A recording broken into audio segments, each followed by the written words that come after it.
Bismillahirrahmanirrahim. Assalamualaikum warahmatullahi wabarakatuh. Jumpa lagi dengan saya Andi Pujianto dalam channel Akuntansi Pendidik. Belajar akuntansi lebih mudah.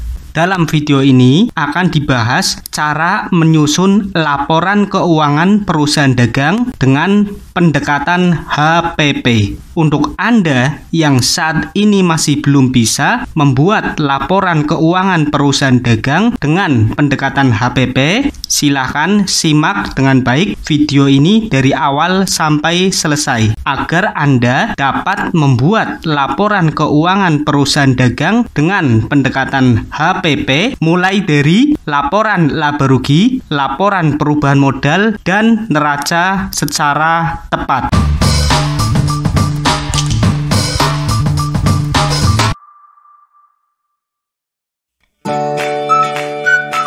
Dalam pembuatan laporan keuangan perusahaan dagang dengan pendekatan HPP, kita bisa membuatnya dengan berbantuan kertas kerja atau neraca lajur.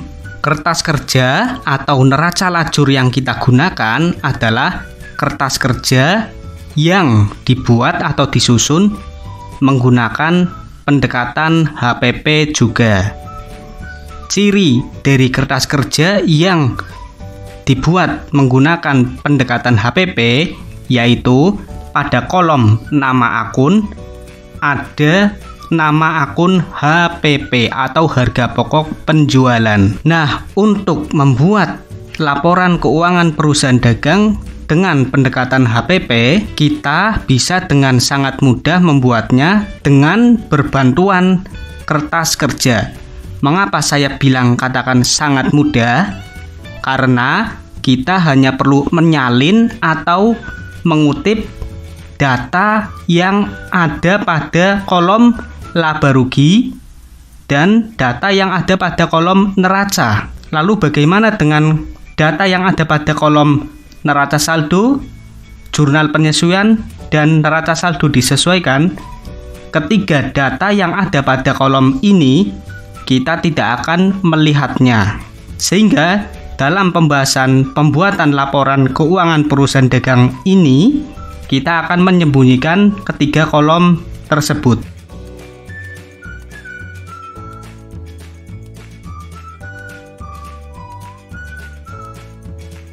Nah, sekarang dalam kertas kerja yang terlihat hanya ada kolom nomor akun, nama akun, laba rugi, dan kolom neraca.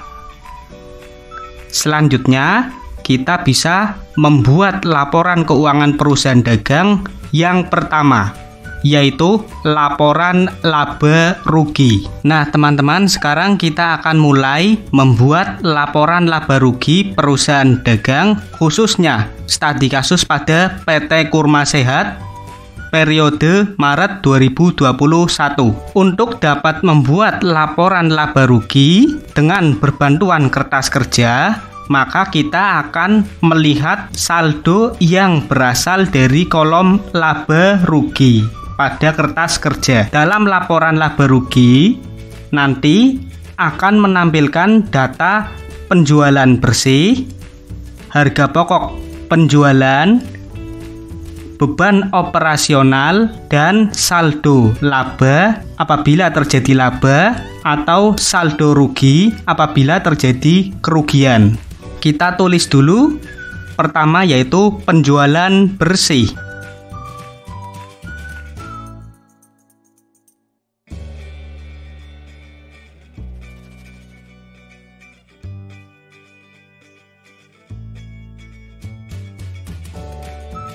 Sekarang kita akan mencari berapa saldo penjualan bersih PT Kurma Sehat untuk periode Maret 2021.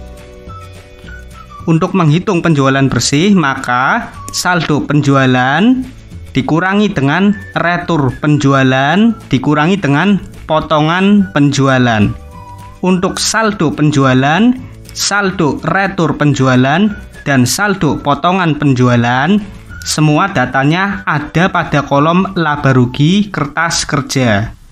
Kita tulis penjualan.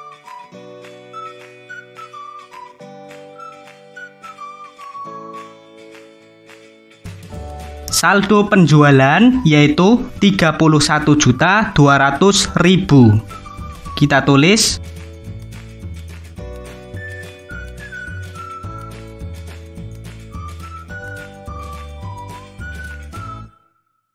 berikutnya retur penjualan, saldonya 4.300.000.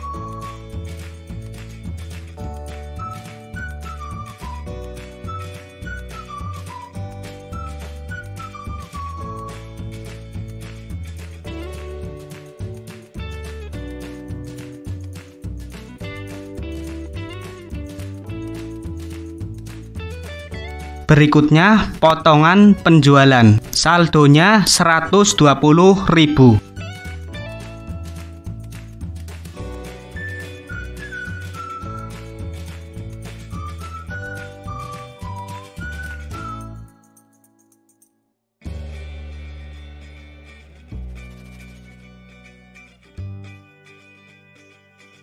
Nah, selanjutnya retur penjualan dan potongan penjualan kita jumlahkan dulu.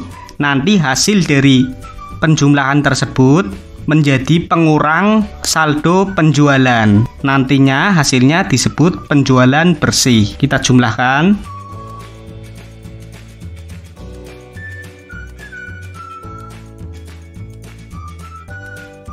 4.300.000 ditambah 120.000, hasilnya yaitu 4.420.000.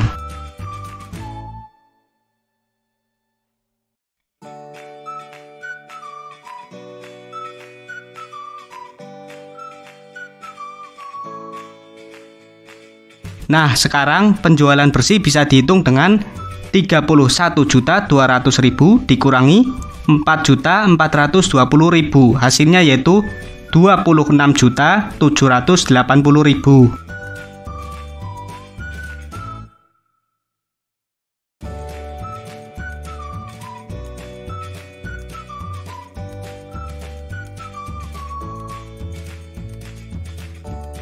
Ini kita tulis penjualan bersih.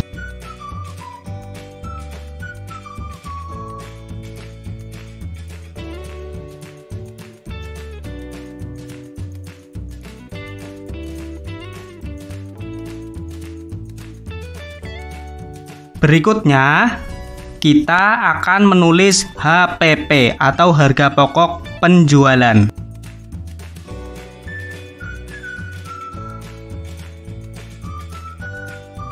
Harga pokok penjualan apabila kertas kerjanya menggunakan pendekatan HPP, maka kita sudah bisa mengetahui saldo HPP. Kita lihat pada kertas kerja kolom laba rugi, saldonya Rp22.924.000.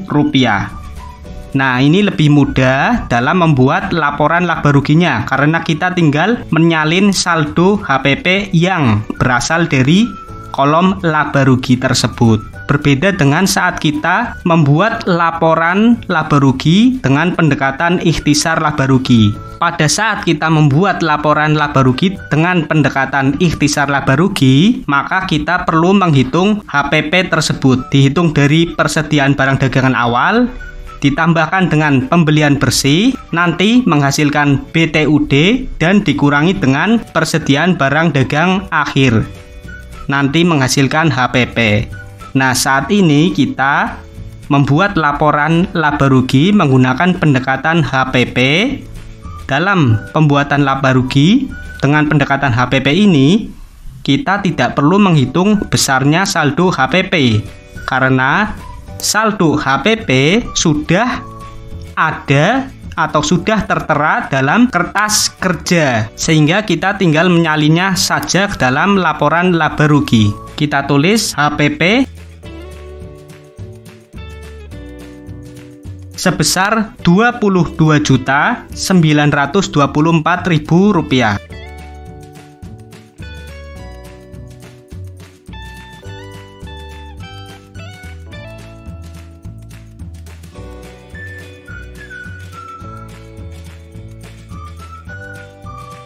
Nah, kita selanjutnya bisa menghitung besarnya laba kotor. Laba kotor dihitung dari penjualan bersih dikurangi dengan HPP.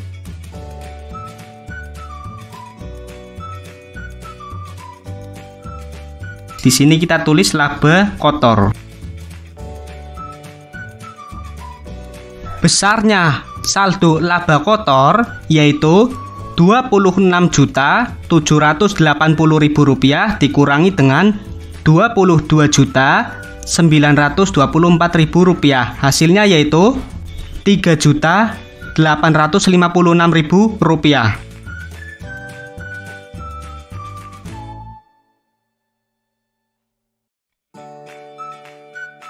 Selanjutnya kita akan mencatat besarnya biaya operasional yang terjadi. Nah, sekarang kita akan mencatat seluruh beban yang ada pada kolom laba rugi kertas kerja. Mulai dari beban gaji. Beban gaji saldonya yaitu Rp1.050.000.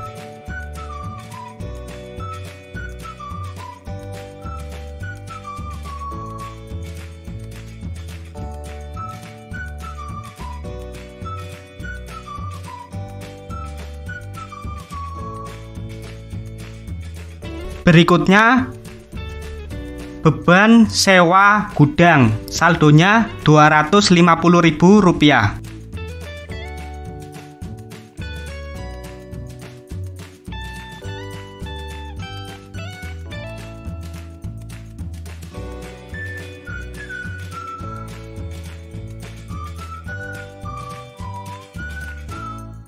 Selanjutnya beban listrik, air, dan telepon, saldonya Rp50.000.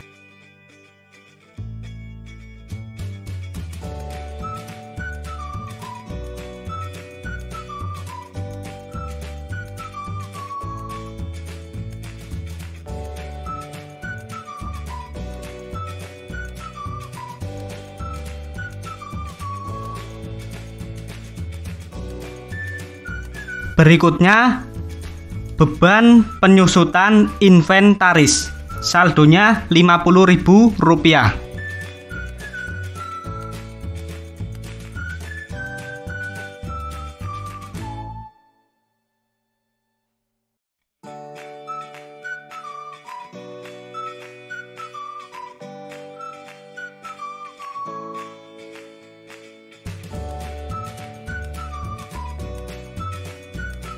Selanjutnya beban perlengkapan, saldonya Rp192.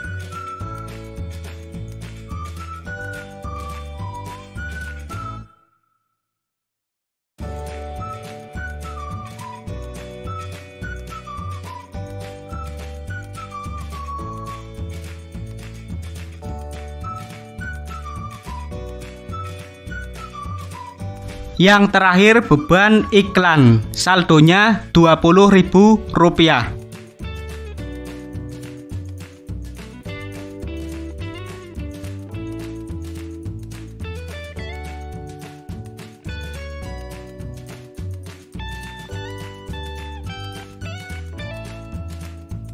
Nah, sekarang kita jumlahkan seluruh beban yang terjadi dalam periode Maret 2021 pada PT Kurma Sehat. Jumlahnya setelah saya hitung yaitu Rp1.612.000.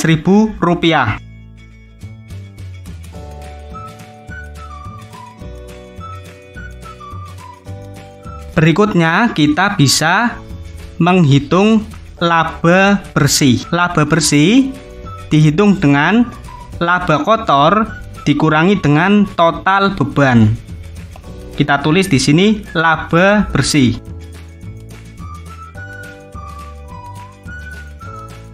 Saldonya yaitu Rp3.856.000 dikurangi dengan Rp1.612.000. Hasilnya yaitu Rp2.244.000. Nah, kita sekarang sudah membuat laporan laba rugi perusahaan dagang. Berikutnya, kita akan membuat laporan keuangan yang kedua, yaitu laporan perubahan modal.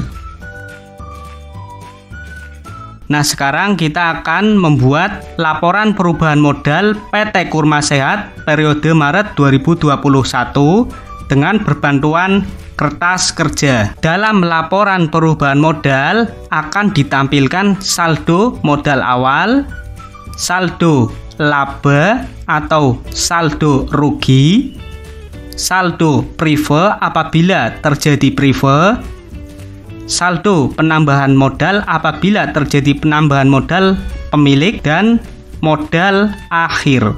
Dalam PT Kurma Sehat, laporan perubahan modal akan menampilkan saldo modal awal, saldo laba, dan modal akhir. Dalam laporan perubahan modal PT Kurma Sehat tidak menampilkan prive karena tidak terjadi prive. Kita lihat dalam kertas kerja tidak ada akun prive, sehingga laporan perubahan modal yang ditampilkan yaitu saldo modal awal, saldo laba, dan modal akhir.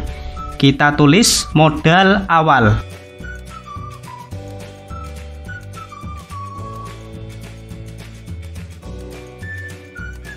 Saldo modal awal bisa kita lihat saldonya pada kertas kerja kolom neraca, yaitu 14.500.000. Kita tulis dalam laporan perubahan modal 14.500.000.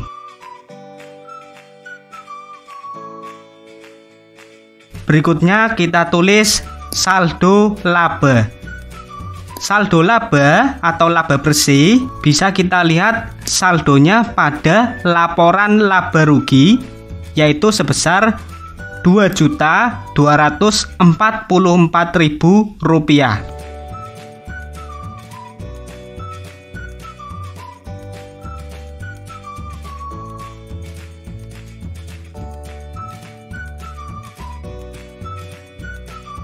Selanjutnya, kita bisa menghitung modal akhir.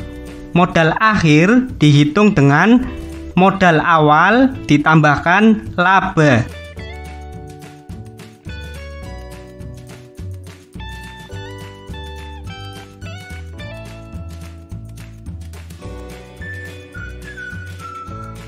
Jadi, modal akhir PT Kurma Sehat sampai dengan periode Maret 2021 yaitu Rp14.500.000 ditambah Rp2.244.000. Hasilnya yaitu Rp16.744.000.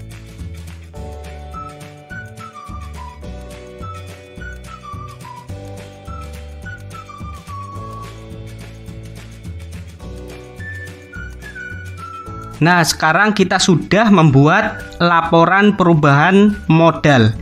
Selanjutnya, kita akan membuat laporan neraca. Kita lihat dulu format dari neraca. Kolom pertama ada kolom nomor akun. Kemudian kolom kedua ada kolom aktiva. Nomor akun di sini adalah nomor akun untuk akun aktiva atau akun harta. Pada kolom aktiva nanti diisi dengan nama-nama akun yang termasuk dalam aktiva atau harta. Kemudian saldo di sini diisi dengan saldo dari akun harta yang sudah ditulis pada neraca. Selanjutnya kolom nomor akun dan selanjutnya pasiva. Nomor di sini diisi dengan nomor untuk akun pasiva. Kemudian kolom pasiva diisi dengan akun hutang dan akun modal. Berikutnya kolom terakhir yaitu kolom saldo. Kolom saldo di sini diisi dengan saldo dari akun hutang dan akun modal yang sudah ditulis dalam neraca. Nah, sekarang kita mulai membuat neraca untuk PT Kurma Sehat periode Maret 2021 dengan berbantuan kertas kerja. Cara membuat neraca berdasarkan kertas kerja sangatlah mudah. Jadi kita tinggal menyalin data saldo yang berasal dari kolom neraca. Untuk kolom aktiva kita isi dengan nama akun harta. Jadi seluruh jenis akun harta kita tuliskan pada kolom aktiva. Atau semua akun yang memiliki kode akun depannya 1, maka kita tulis pada kolom aktiva. Kemudian seluruh akun yang termasuk pada kelompok hutang dan modal kita tulis pada kolom pasiva. Langsung saja ya, kita tulis nomor akun yang pertama yaitu kas 111, saldonya Rp1.619.000. Kita tulis nomor akunnya 111. Pada kolom aktiva kita tulis kas. Kemudian saldo kas yaitu Rp1.619.000.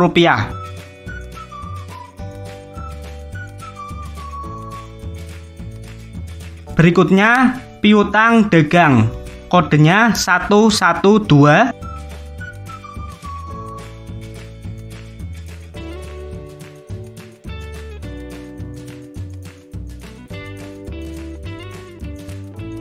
Saldo piutang dagang yaitu Rp19.200.000.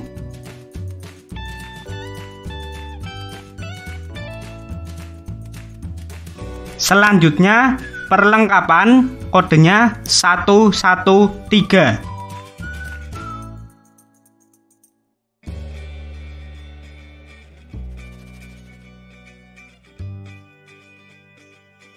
Saldo perlengkapan yaitu Rp95.000.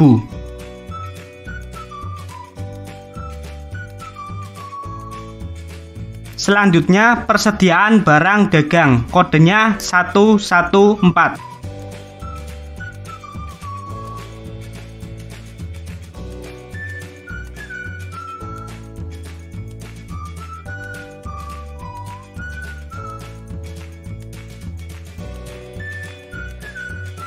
Saldo persediaan barang dagang yaitu Rp7.900.000.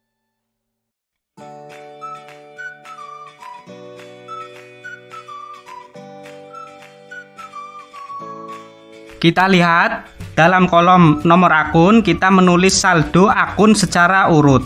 Jadi kita lihat untuk kode berikutnya setelah 114 seharusnya adalah 115. Kita lihat kode untuk 115 ada tidak?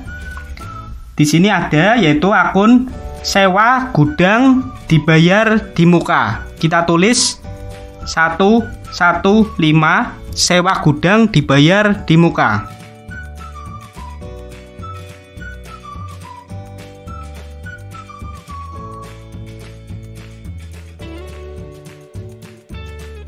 Saldonya yaitu Rp250.000.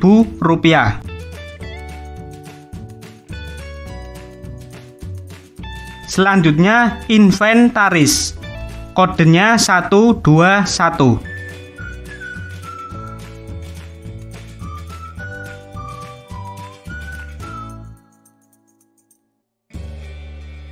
Saldo inventaris yaitu Rp4.250.000.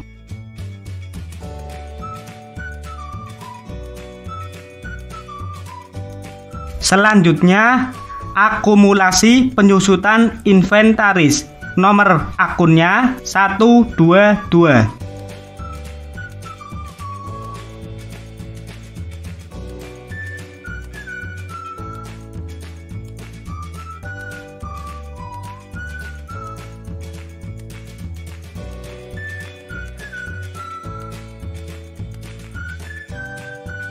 Kita lihat saldo akumulasi penyusutan inventaris berada pada posisi kredit. Jadi berlawanan dengan saldo inventaris. Sehingga Dalam neraca kita tuliskan saldo akumulasi penyusutan inventaris dengan tanda kurung yang artinya mengurangi inventaris.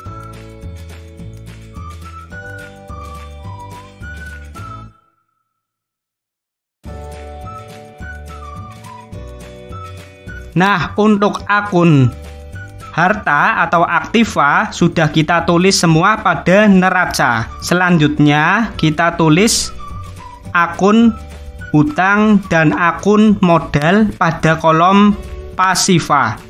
Untuk hutang dagang nomor akun 211.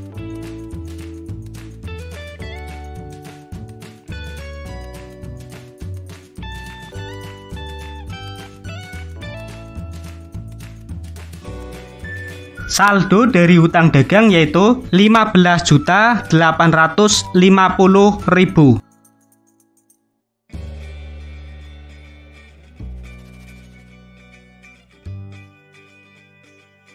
Selanjutnya kita lihat, selain hutang dagang, ternyata di kertas kerja ada utang iklan. Jadi kita tulis pada neraca utang iklan dengan nomor 212.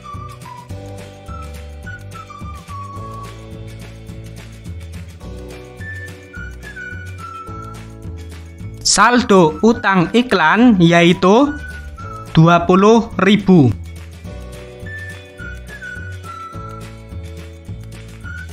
Selanjutnya kita tulis modal. Nomornya 311.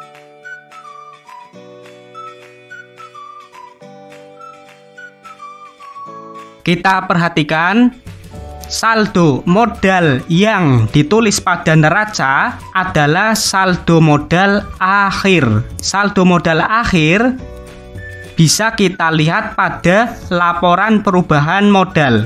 Jadi saldo modal yang ada pada kertas kerja ini adalah saldo modal awal. Jadi saldo modal yang ada pada kertas kerja ini tidak kita tulis pada neraca, melainkan yang kita tulis pada neraca adalah saldo modal akhir yang terdapat pada laporan perubahan modal. Modal akhir PT Kurma Sehat yaitu Rp16.744.000.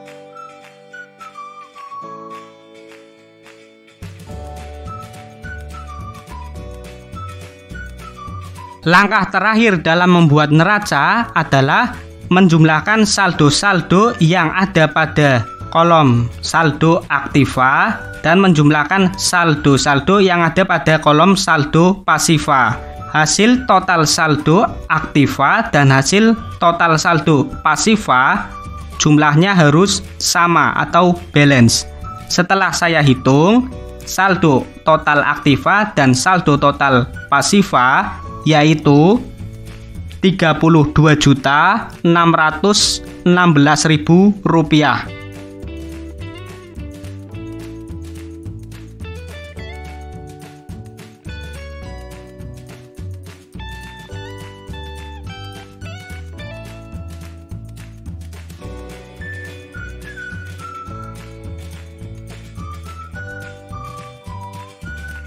Alhamdulillah, sekarang pembahasan cara menyusun laporan perusahaan dagang dengan pendekatan HPP sudah selesai. Pada video selanjutnya akan dibahas cara membuat laporan arus kas perusahaan dagang. Semoga setelah Anda menonton video ini dari awal sampai selesai, sekarang Anda sudah bisa membuat laporan keuangan perusahaan dagang, khususnya laporan laba rugi, laporan perubahan modal, dan neraca secara tepat. Salam sukses dari kami, Akuntansi Pendidik. Wassalamualaikum warahmatullahi wabarakatuh.